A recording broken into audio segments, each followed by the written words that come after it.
Hi and welcome to Halo's second edition of their Masterclass. We're here at the Halo offices in Salford Royal. My name is Kurt Bramford, I'm a Senior Improvement Advisor at Halo, and I'm delighted to be joined today by my colleague Nick John, who's a lead analyst here at Halo. So we've got an exciting session for you planned this afternoon. We're going to be talking about the topic of influencing human behaviour. So how you start to think about changing the way you do things, or tests of change around your particular intervention to stimulate the right behaviours in the group or cohort of people that you wish to be influenced by that. So before I move on, I would like to just quickly link to what we're going to be doing within the session today. So we're going to be quite interactive, and we'd like you back in your home or your offices to interact with us throughout the session.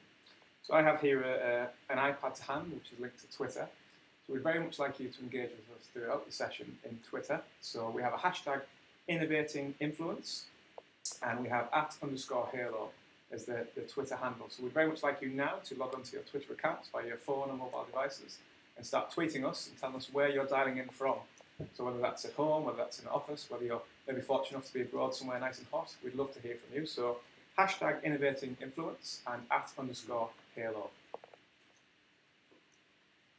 So today's topic, as I mentioned, is all around developing an appropriate influencing strategy, a strategy that will help you stimulate the right human behaviours within your projects and make sure that the interventions or the innovations that you're trying to get embedded in practice are actually adhered to. So the session today is really going to be based around this book called The Influencer and their 6 sources of influence. Okay, so the book really helps us ground what it is we need to do in terms of influencing people. And it does lots of research into several case studies and examples of really successful improvement innovation projects. But the things that it says that it needs to introduce in terms of successful ideas and successful things we need to put into place are shown here on the slide. So these are really common things that all successful large-scale projects include. So the first one there is specific aims. So it's really, really helpful for any improvement project, no matter the scale, that we have really specific and dynamic aims that help us meet our project aims at the end of the day. So it's really, really helpful, and we'll go into details around exactly what that specific aim might be and how we might start to structure a really useful aim for a project. The second thing we've got is plans for regular measurement. So measurement is very, very important in improvement and innovation projects, and it's often overlooked. So the way that we measure and understand how our project is progressing is really, really important. So having a strategy around how we collect data, how we view data, and how we use that data to help us influence the tests of change that we're putting into place is really, really important. So regular measurement is something that all really successful projects put into place and make sure are included from the very start of the project to the very, very end. The next one is that's identified in the book is around vital behaviours. And what we mean by that is a theory of change. So we have a strategy and an idea that we think if we do A, B and C, all in combination we will reach our aim. So identifying those vital behaviours, those vital processes that if we complete 100% of the time reliably, that we're much more likely to achieve our aim. So understanding what those vital behaviours are, again, is really, really important for our projects. Another thing that's really important is the access to funding. So that's an interesting one, Nick. So very much what we've looked at for the first 4 points there are the solid foundations of any good improvement project. So you have your very much structured aim, you're very direct and focused about what you want to achieve, you're developing some kind of way of measuring that to understand the changes and improvements, and then you're constructing a theory around what it is you think will make a difference, what it is you think will lead to that desired improvement or outcomes. Often when we come to sustain and embed improvements or innovations or certainly ideas, interventions that we know lead to that desired improvement, what we don't always think about is how are we going to sustain this longer term, and often funding is a big barrier or challenge to that. So certainly within your local improvement projects, your local innovations, we would strongly advise that you start to think about ongoing sources of funding, that resource that's required to sustain these efforts, these improvement efforts, because often when funding dries up or if we're working on grants, what's our plan, what's our strategy longer term to do that? So although we're not going to go into that in detail for this particular masterclass, we will provide some links within the comment box after this recording that will help you signpost you to various different avenues where you may look for support in bid writing, or it may be how you apply for additional funding through grants. So we will provide some additional support on that for point number 4, but we won't go into that in detail today. As we said, today is really around how we start to affect human behaviour and influence change. Yeah, and as Kurt says, many projects have fallen by the wayside because they aren't thinking about that access to funding later on in the project. So it's really, really important that is thought about early on when you do think about how to get that access to funding. The final point there, at the bottom there, highlighted in green, is really what the focus of this masterclass is going to be all about, is that rigorous influence strategy. So once we have our aim, we have our plans for regular measurements, we've identified our theory for change and our vital behaviours, we understand how we're going to access funding later on in the project. We need to really define and build a rigorous influence strategy to help us engage and involve those really key groups of people that we need to meet our goals. So today's going to feature lots of top tips about how you might start to really engage and get those people and influence and to help you meet those aims and help those vital behaviours be done 100% of the time reliably now and going on into the future. And just for everyone back home at the office, can I just encourage you again to interact with us? We'd love to hear where you're listening from today. So hashtag Innovating Influence and @_Halo. Tell us where you're listening from and what your project is. We'd love to hear from you. So what's really, really interesting is talking about kind of influencing behaviour and changing behaviour and getting people to really do those vital behaviours 100% of the time. Is this stat that we found online is actually that when you think about New Year's resolutions, which is often around changing behaviour and personal improvement project, if you will, actually around 92% of the time those New Year resolutions fail and don't achieve the results that you'd expect, which is actually a really, really high number. So strongly high. So what we'd like you to do now is just take 2 minutes or so. We're going to pause, stop talking. We'd like to really think about why is that number so high, and tweet us your ideas. So I imagine that many people listening in will have had or have set, probably even this year, a New Year's resolution. So I'd be interested to know how many of those resolutions have actually continued and are successful, or how many people have given up just yet. But again, we'd like you to tweet in your ideas. So why do you think that 92% of New Year's resolutions fail? So please tweet in your thoughts. We'll give you 2 minutes to think about that and discuss that in your teams.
So again, we've got another minute to think about this. We'd like to hear from you why you think 92% of New Year's resolutions fail. So tweet in your responses, your thoughts to hashtag Innovating Influence @_Halo.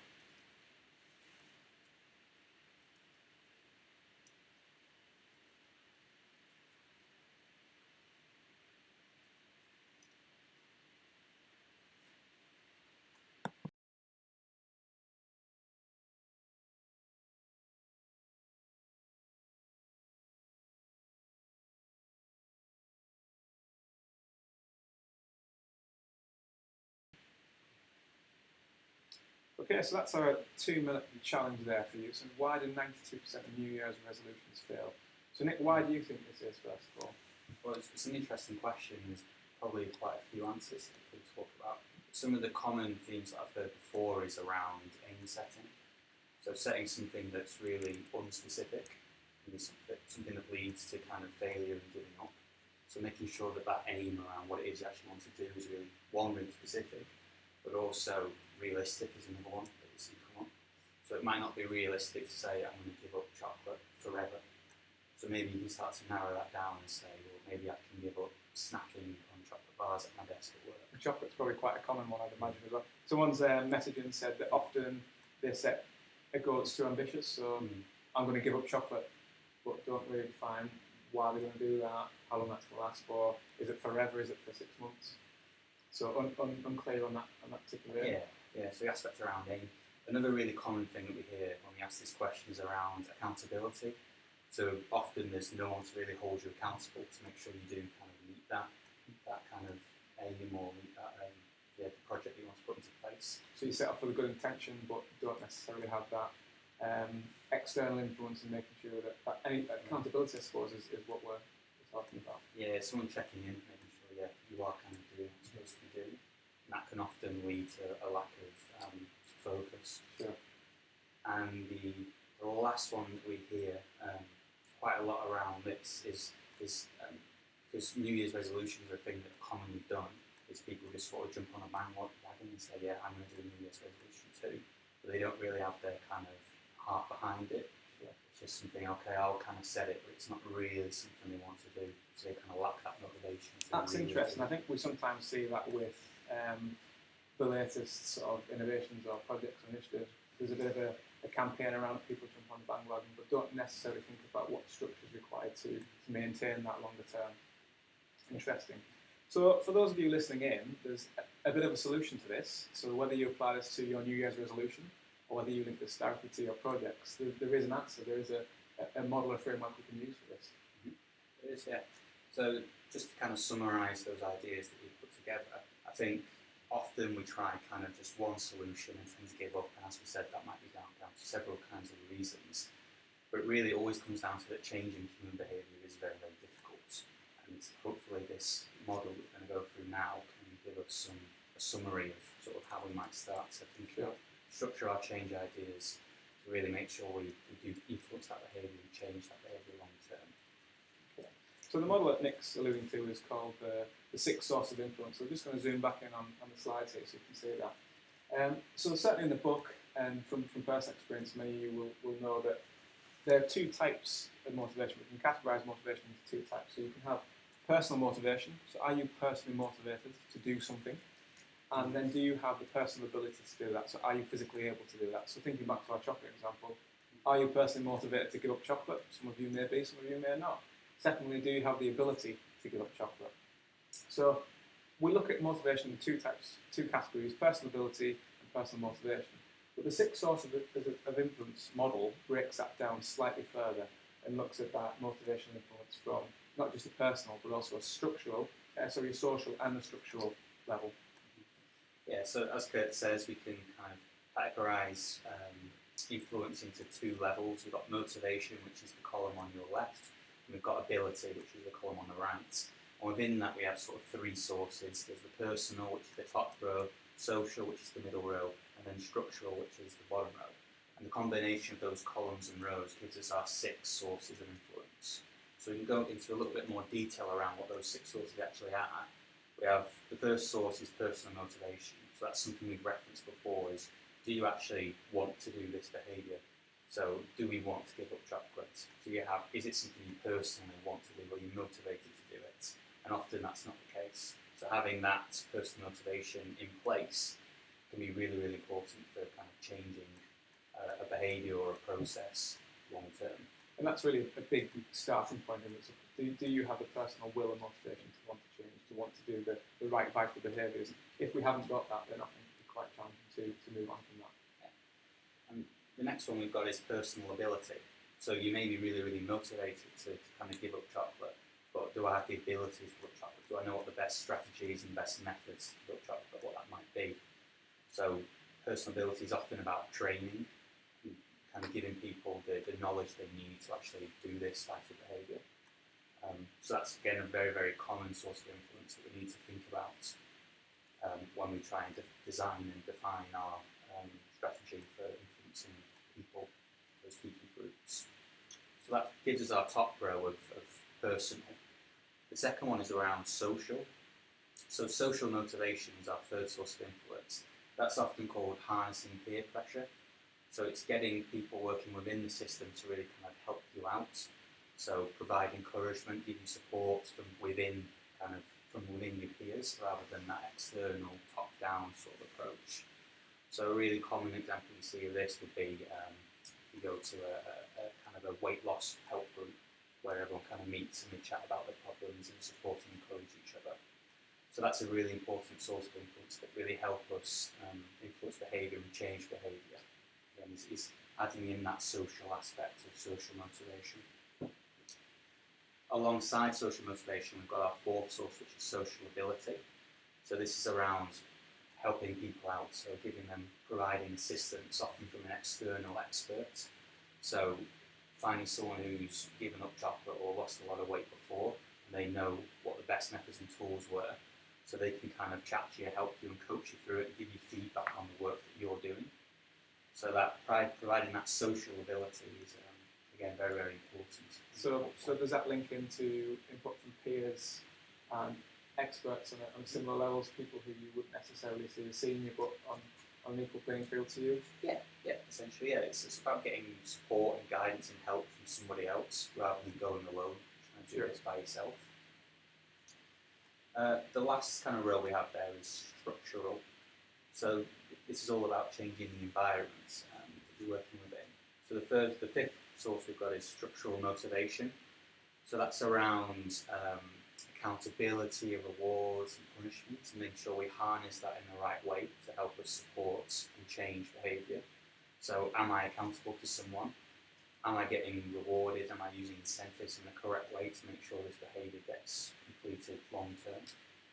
So that can be very, very powerful and can be quite tricky to get that source right, because often if you incentivise something but then take it away later, then the behaviour stops. So we have to think about, can we use incentives in the right way and think about how that changes long term. And the last and final of our six sources is structural ability. So this is all around changing your environment to make the behaviour easy to do. So can I change my environment to make it really simple for me to give up chocolate? So can I rid all my cupboards of all kind of chocolate bars so I don't go home and I'm not tempted to eat them? So changing my environment really helps me kind of give up chocolate. Can I change the way I go home so I don't go past a shop? Again, it's changing my environment to make it so I don't nip into that shop and buy a chocolate bar. So changing my environment to make it easy to achieve that behaviour.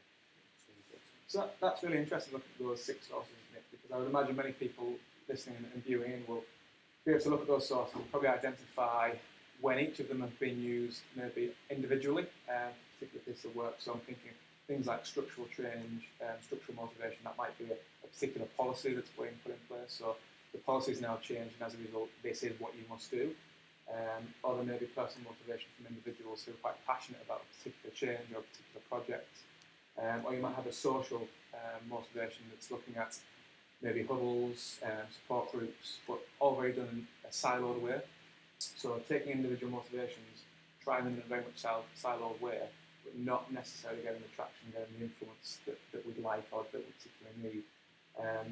So I suppose the challenge for people listening in is to think about, when have you experienced a single motivation like this, and when have you experienced multiple motivations, multiple influences in these particular categories, and what's been the difference in terms of success? So that's something to think about, take back.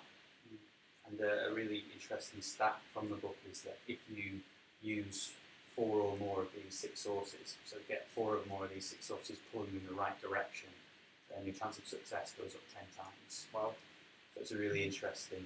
that's an incentive in itself to try this. It's a really interesting stat. It's really, hopefully, like I say, an incentive to try this out. It can be really, really effective for really getting that change in behaviour. So let's have a look at an example of how this particular model has been used. I believe this is an example from the textbook itself, from the Influencer book, if anyone rushes out to buy that now. We're back to the figures go up, but we're just going to zoom back in. So Nick, what was the problem that was encountered? Yes, as you say, Kurt, this was an example from the textbook, and you can find lots of details of this story online. This is a true story. There were lots of really interesting YouTube videos on exactly this topic that are worth looking at, I'd say. But the issue we're looking at is the issue of Guinea worm disease, which is a disease that is really, really prevalent across the world, really, but especially in Africa around sort of mid-80s. It was really, really common. As you can see on the slide, in the mid-80s, it affected an estimated 3.5 million people in a year.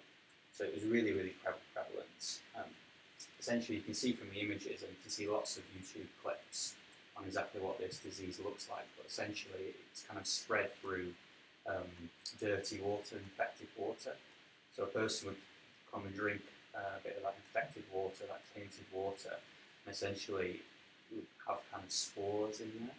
And those spores you would take into your system, they would develop, and over the course of many, many months, potentially even a year, those spores would develop into the kind of worms that you see in those pictures there, and they would kind of burst out of sores on your body. It can happen anywhere.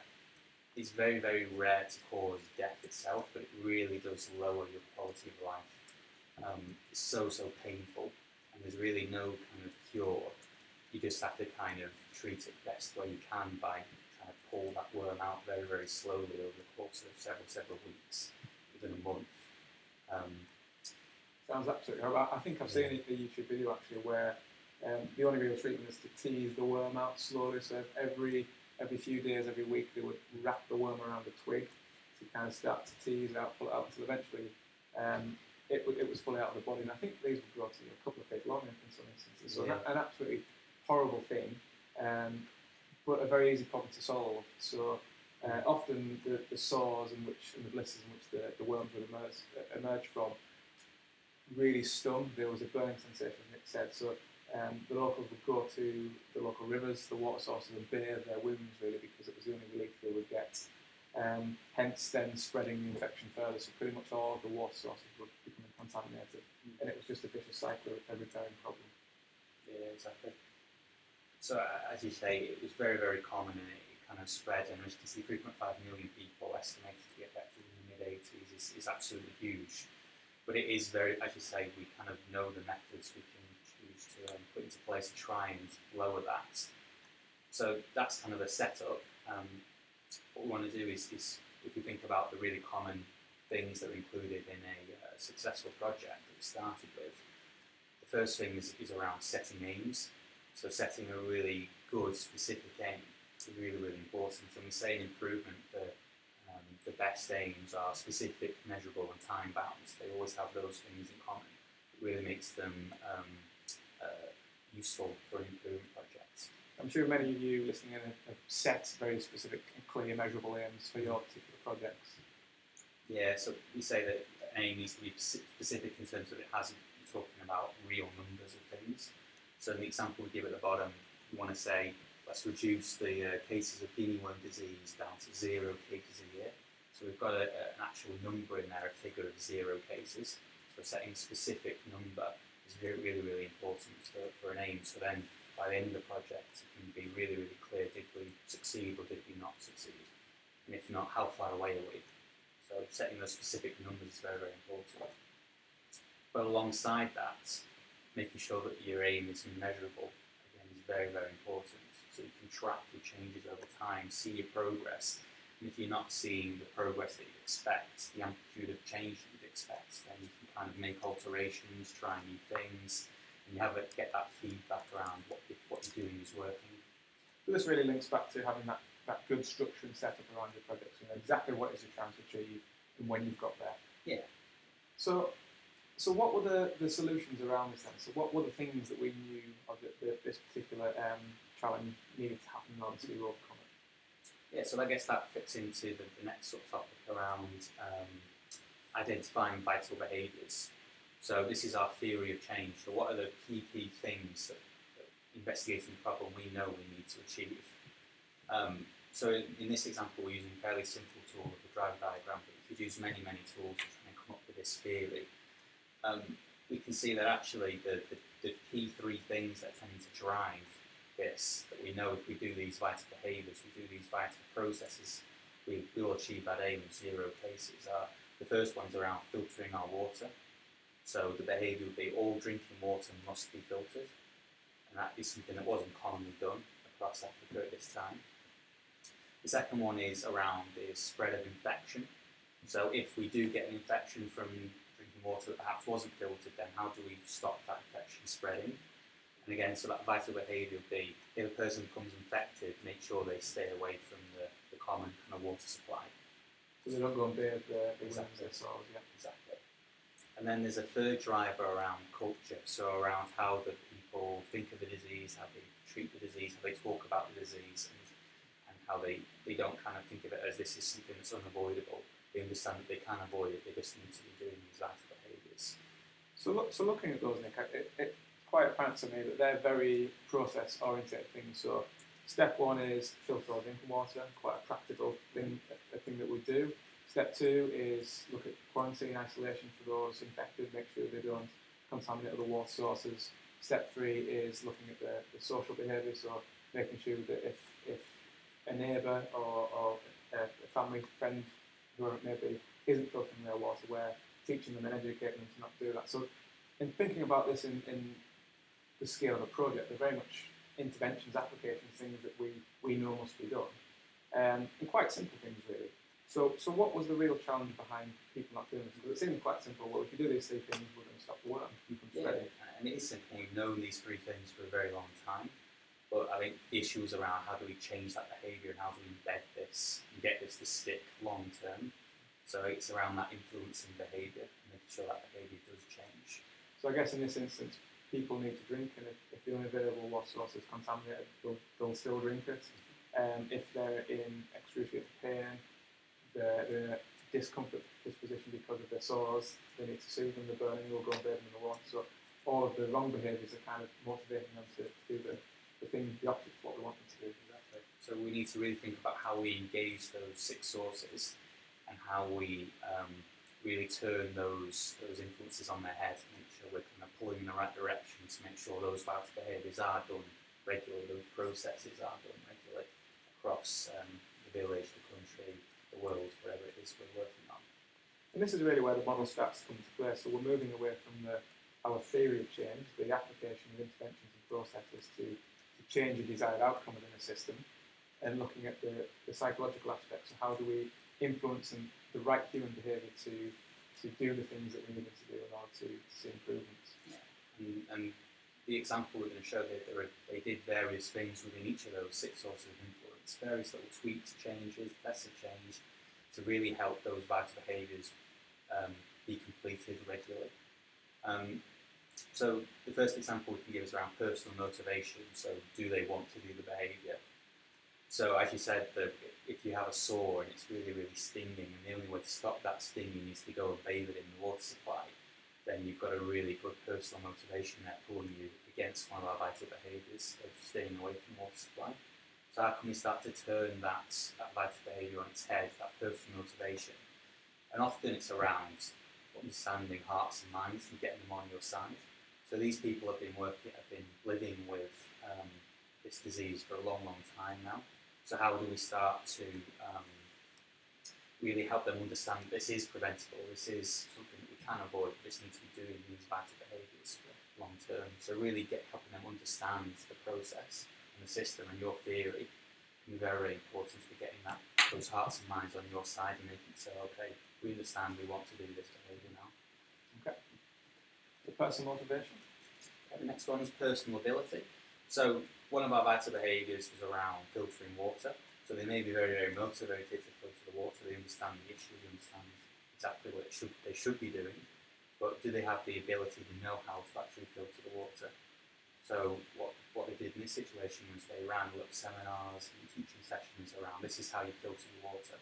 So everyone was really aware of how easy it actually is, and then, okay, we can do this is something we can do. We've got the know-how and the ability to filter our water, which is kind of our vital behaviour. Provide them with the tools and the knowledge to aid the ability to do the thing that they're motivated to do in the first place. Yeah. So the third source we've got is social motivation. So this is around the spread of an idea, really. So people, and you might see this in examples of real work, is if someone comes down from an external body and says, we are now doing this, you must do this, then it often doesn't quite stick. It's much more likely to stick if it comes from sort of a ground-up movement. So if kind of the villagers in the village get kind of coaching each other and talking to each other about this issue rather than kind of an external body coming down saying you must do this. So talking with the village chiefs and getting them to pass on the message rather than themselves means that this is probably something that's going to stick a lot more long term.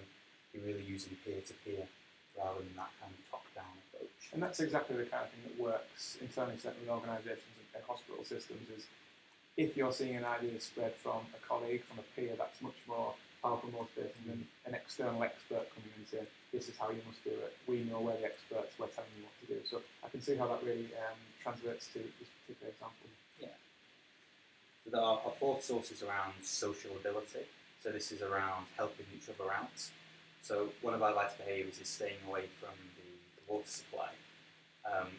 But if you are infected, and you do need to drink water, so having that kind of support and help from other people in the village to fetch you some water so you can drink is really, really important. So then you don't have to go to the water supply and potentially infect it. So having help and support from other people is again a really powerful influencer. Our kind of fifth source here is structural motivation. So this is around using accountability, incentives, rewards, punishments, carrot and the stick is often described as. This can be a very, very interesting way to influence behaviour, and a good example of how this was done in this case study was around that final vital behaviour we had around confronting people if they're not filtering water, if they are hiding infections, confront them and let the village chiefs know. So the way they did that was, if you do kind of find someone who is hiding an infection and inform the village elders, they gave you kind of this T-shirt with kind of a cool logo on it. Okay. So people wanted those T-shirts, so they're more likely to do that vital behaviour of kind of confronting each other, because there's a T-shirt that they could potentially get. I suppose that also then links back to that personal motivation side as well. So they all start to go into that community set. Exactly, yeah. And our last source is around structural ability. There's a couple of examples that they did here. This again is all around changing their environment to make behaviours easy to complete. The simple ones, making sure they had access to the equipment so they could filter their water. So they may be really motivated to filter the water, they may know exactly how to filter the water, but they can't filter it if they don't have the equipment lying around. So making sure they had plenty of equipment and it was easy to access so they could filter their water is really, really important. The other thing they did was they placed guards by the water supply, so that if you are infected, you have to go past those guards to get to the water supply. So you kind of change the environment, making it difficult to get to the water supply if you are infected. So it's much better to kind of ask for someone's help to go and get your water rather than to go past those guards. There's a lot of different elements there that much broader, much wider than the initial theory we had around, well, we'll filter the water, we'll stop people bathing in sores, and we'll encourage them to share their education, their learning with their fellow villagers. So there's a lot more than just the process interventions. It's the whole psychology around how we influence the right behaviour from people, how we encourage people and make it easy for them to do the right behaviour. And this model really works for kind of idea generation. So we know those processes, those vital behaviours that we need to be doing, but this model we can follow gives us a really good idea of, well, are we doing something in this box, are we doing something in this box, are we doing something in this box to make sure those behaviours are done. So it is really, really helpful. And this is really where having that influencing strategy comes in. So a lot of us will have driver diagrams, we'll have very clear aims, we'll be very, very assured that the interventions we're putting in place are working through testing, through measurement, but actually what's the influencing strategy we're going to use? The influencing strategy we've developed to really apply these interventions into practice and make sure that they're easy to do, that people are motivated to do them, that they have the ability to do them, and the social structure and the social environment also supports that. So it's really, really important. It's almost an additional project in itself sometimes, but it's really key in successfully sustaining and embedding change into an organisational system. So what were the results? What were the outcomes? So you can see the results they achieved in this chart here. So this is very, very simple data over time in a run chart. This shows the number of global Guinea worm cases year by year. So we've got the year along the bottom there, we've got the number of cases up the side and the y-axis. So we can see in around at the end of the 80s, 1989, we had around 900,000 cases globally of this disease. And seeing as kind of time progresses, that plummets and gets lower and lower and lower, all the way to kind of last year in 2017. Globally, there were only 30 reported cases. So really, really successful in terms of reducing the number of cases by putting an influence strategy like that into place. We're not quite there at our goal. We're getting 0 cases and eradicating disease, but we're well on our way.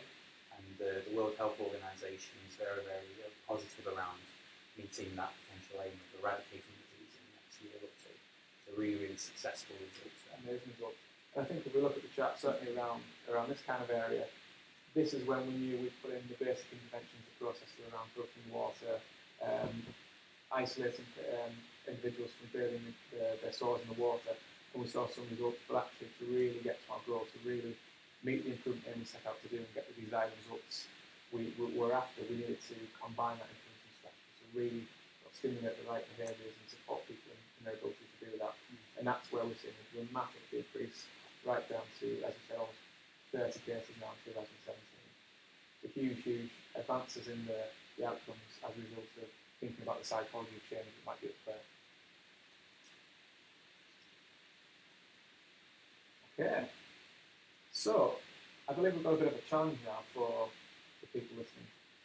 So what we'd like you to do, we're going to give you 5 minutes now to think about the case study that we've just shared with you and apply that to this small example we've got here. So in this particular example, this short exercise, we're looking to, our project aim at the top is to improve patient safety.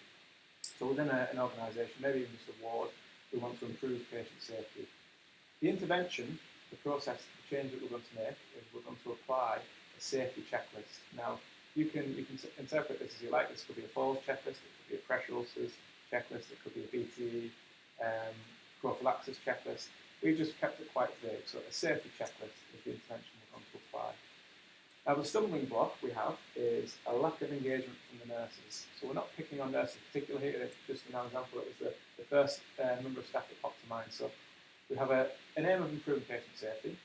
Our intervention is to apply some kind of safety checklist. The stumbling block is we don't have the right engagement from staff, in this case nurses. So what we'd like you to do, where you're based currently, is either individually or if you're with colleagues, that would be great, you can have a discussion. Think about how you would start to develop an influencing strategy around this particular problem. So what is it you could do, or what ideas could we test within each of the particular boxes, so whether that be personal motivation, whether that's personal ability, social motivation, social ability, structural motivation or structural ability. What might be the changes you could test to help influence the right behaviour in completing a safety checklist?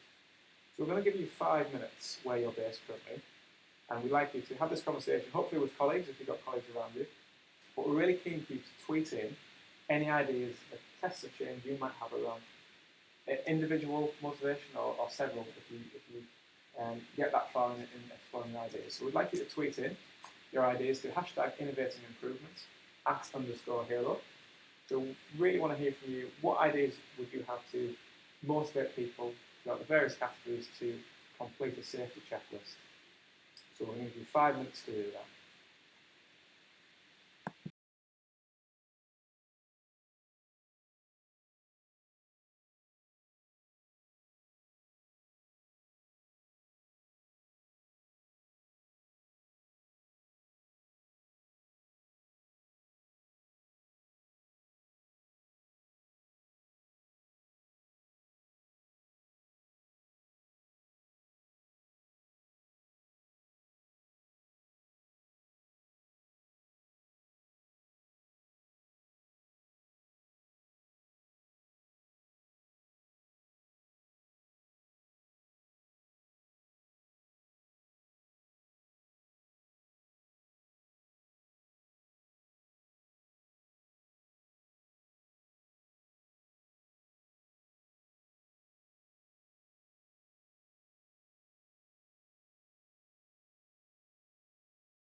So just a quick reminder of the task at hand. So we'd like you to think about the 6 sources of influence and tweet in your ideas to how you could help motivate the appropriate completion of a safety checklist.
Okay, so we've had about 5 minutes there for you to at home think about what might be your influencing strategy for this particular challenge. So we prepared one earlier, as the same blue pizza we've all made earlier. So Nick is going to talk us through what that might look like. So a few of you tweeted in, so we'll link back to that. But what would be your interpretation, Nick, of a good influencing strategy for this particular challenge? Yeah, so we can think about the boxes that we want to fill out, the personal motivation, personal ability, social motivation, social ability, structural motivation, structural ability. And we can really think of ideas of tested change within each of those boxes to make it more likely that those nurses do the vital behaviour of completing our checklist. So we start with personal motivation. Do the nurses want to complete the checklist? And we start there. So how do we get them to want to do something? And often the best way, particularly when we work within healthcare, is to kind of add that patient story to it. So people often look in healthcare for a reason, because they like helping people. So really kind of showing that kind of the work we're doing is really going to help improve patient safety, show them our theory and our tested change and how they're going to fit out and complete each other.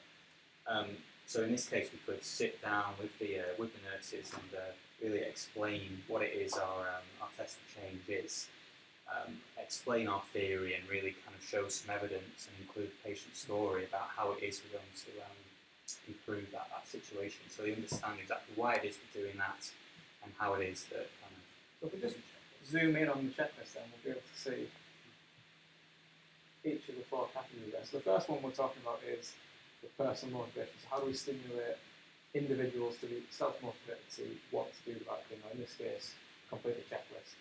So the idea behind that is thinking about generating will, so a good patient story, maybe showing them some data of the current situation, maybe the number of patients currently being harmed, maybe a particular case of an individual who's been harmed as a result.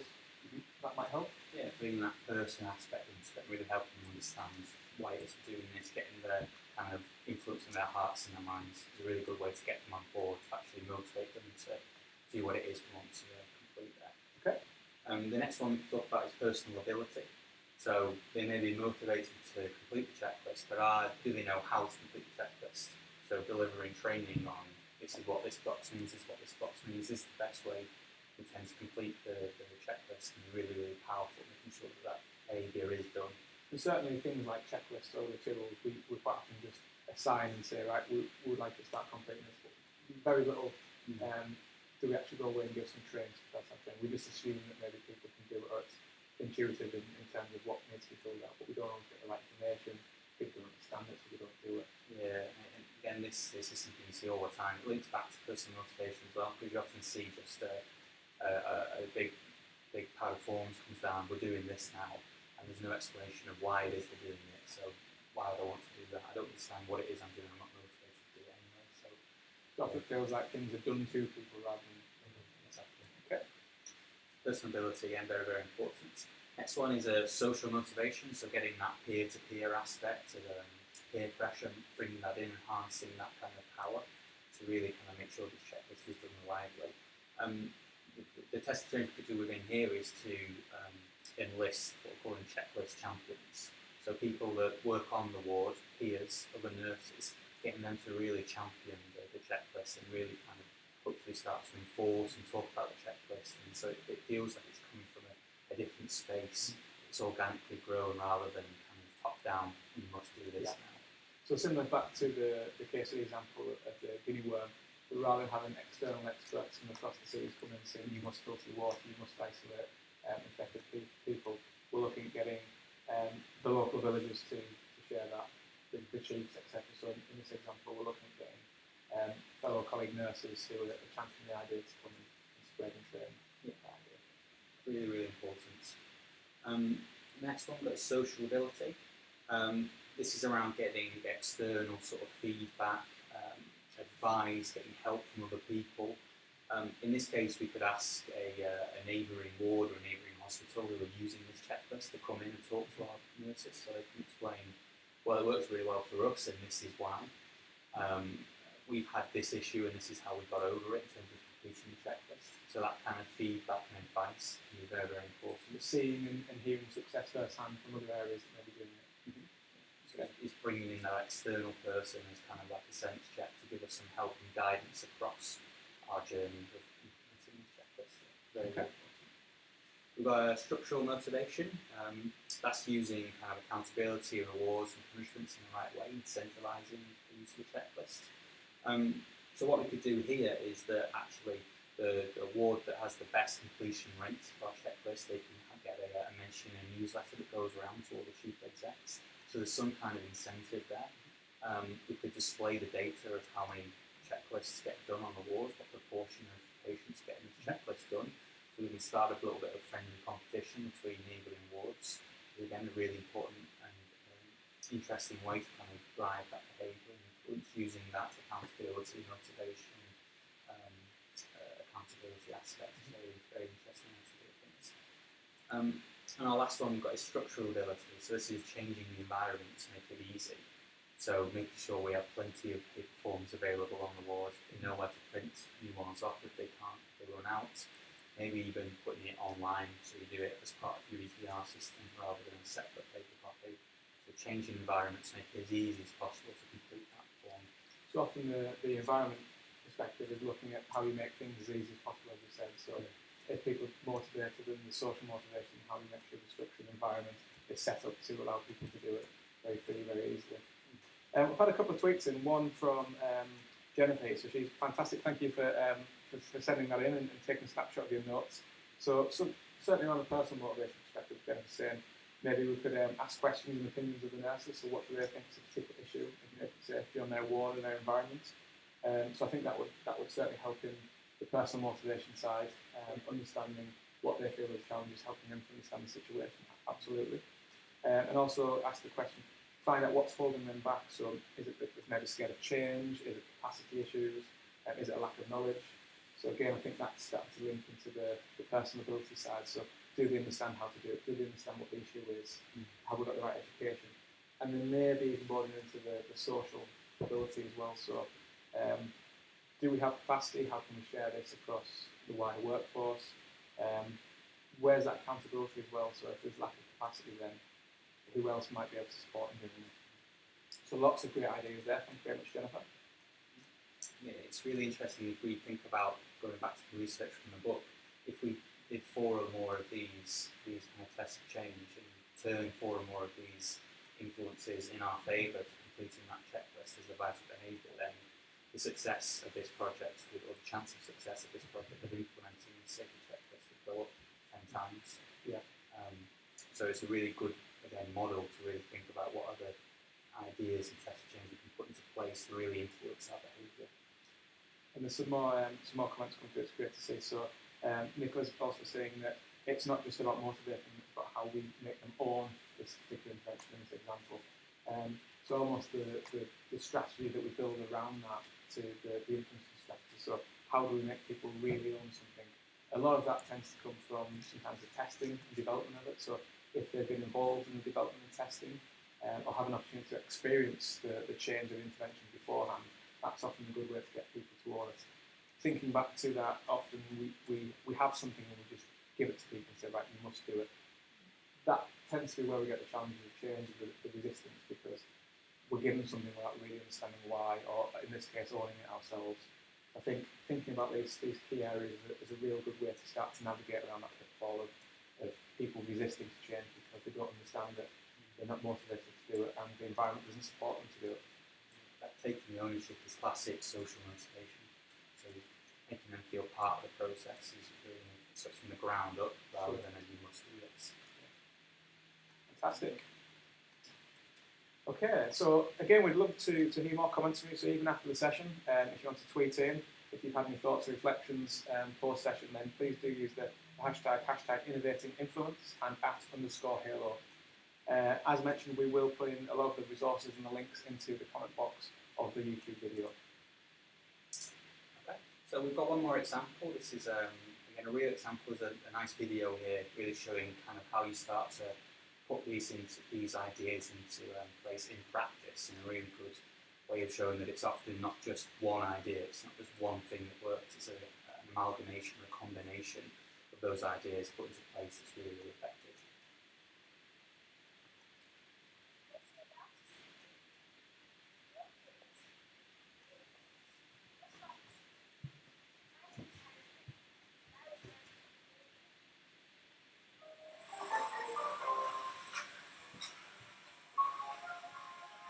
So here's a question. What does it take to get people to change? And I'm not talking about their socks and underwear, but change behavior, especially when it's hard. For example, every year close to 100,000 people die from hospital-acquired infections. That means people got sick at the hospital. And it turns out one of the main culprits is hand hygiene. That means just getting people to wash their hands could save lives. So my crack research team decided to conduct an experiment to see if we could change something as difficult as hand washing habits, only with the toughest subjects of all, kids. So here's what we did. We took 80 munchkins and put them into groups. First, we gave them a challenging puzzle to put together. You know, kind of like the projects you adults are always busy with. Then, we gave the kids a tempting distraction. All Guys, I got a cupcake for you right here. Wishes. Set them right over here.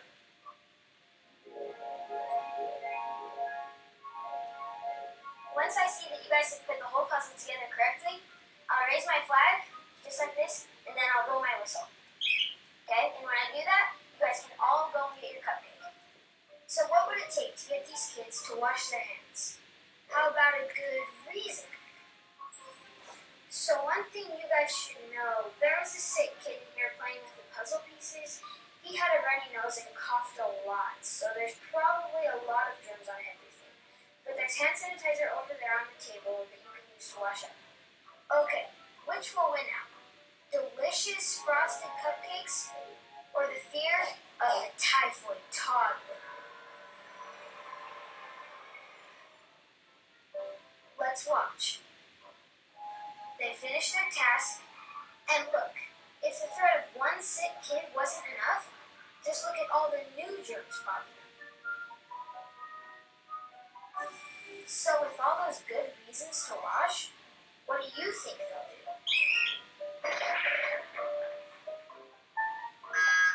Okay, so that was a colossal failure. Now what? Well, at this point, most adults would quit. That's why you just keep changing the year on those New Year's resolutions. With the next group of kids, I changed the environment by moving the hand sanitizer closer, and then put up a visual cue. This ought to make hand washing easier and more obvious, right? And in the end, the motivation to not get sick plus changing the environment didn't influence a single kid. Yikes! Next, I increased their ability, which is another source of influence. I had them all complete what is known as deliberate practice, or training, to increase their familiarity with good hand hygiene. Will adding another source of influence get these hand-washing offenders to wash up? And... well, now we're seeing some better results. We're combining 3 different sources of influence, and some of the kids are actually washing their hands. It looks like we're on the right track. So next, I added another source of influence, social influence. What if somebody spoke up and said something? What would happen if their bosses were in the room with them? Here come the cupcakes. And there goes the flag. Will they wash? No! Look at them pouncing on those cupcakes like a pack of ravenous hyenas. But it's not too late, because something important happens. At just a critical moment, a peer, not even one of the bosses, speaks up. Wash your hands. Watch the effect.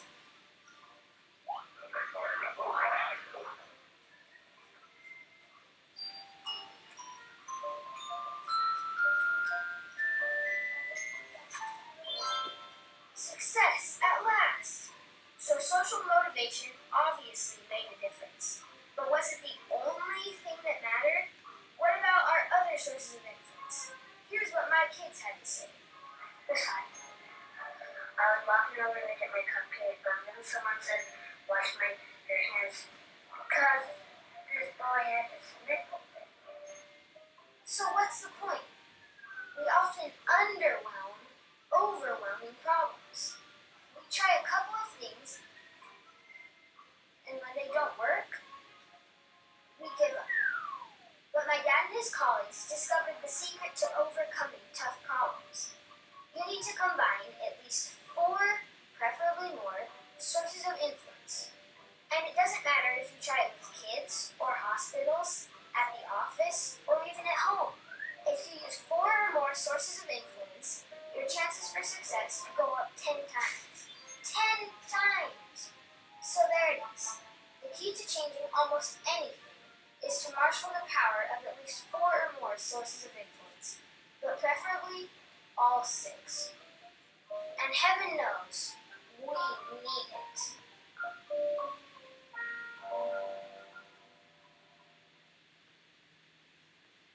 Okay, so an interesting example there, Nick. And in this example, hand hygiene, hand washing, so how they've used, in this particular instance, with children, so they obviously never work with children and animals, but in this instance, getting children to wash their hands, so how they use the 6 sources of influence to motivate that behaviour.